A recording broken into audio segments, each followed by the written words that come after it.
So today I cleaned this loft. It's been like maybe 5 minutes since I finished cleaning this loft, and it feels really good. It's kind of a relief and happy to see like a clean, dry loft. I would definitely take a dirty, dry loft over a clean, wet loft, because pigeons really need like a dry area. If there is too much moisture, it's too wet, the pigeons can get sick, and it's not good. The sign of a really good loft, like a healthy loft, is that it is dry. So even though it was dirty earlier, look at the floors. Even after removing all the poop and dust and feathers, it is dry. That is a sign of a good loft. So, but I'm glad that I cleaned the loft, and it's I don't know, it's like a big accomplishment for me.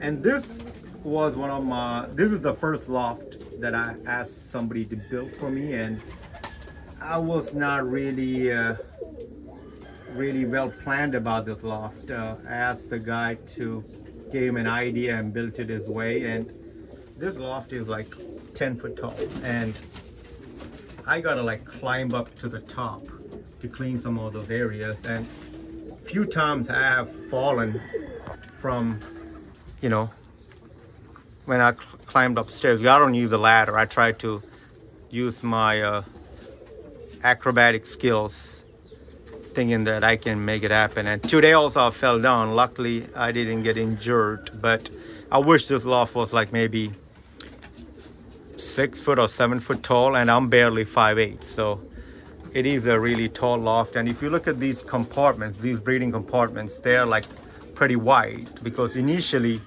I kept like powders and Indian fantails.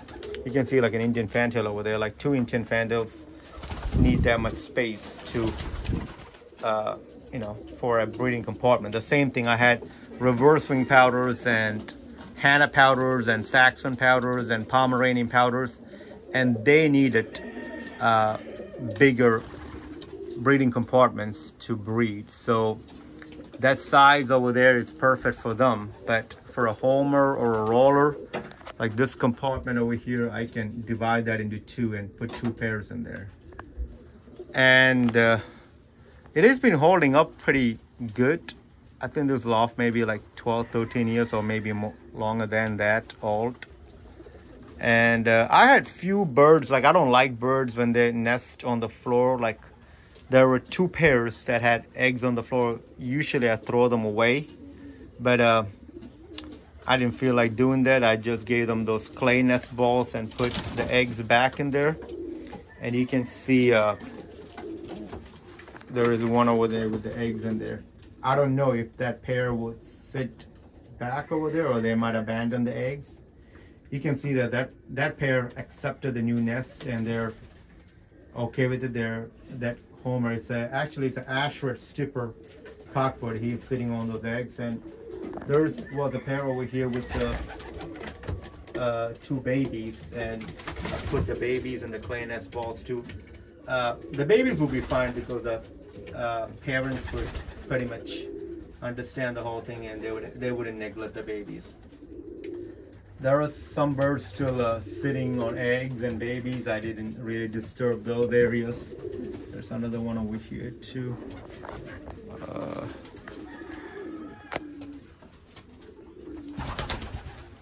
And there was a pair looking to nest over here, so I gave them some pine needles.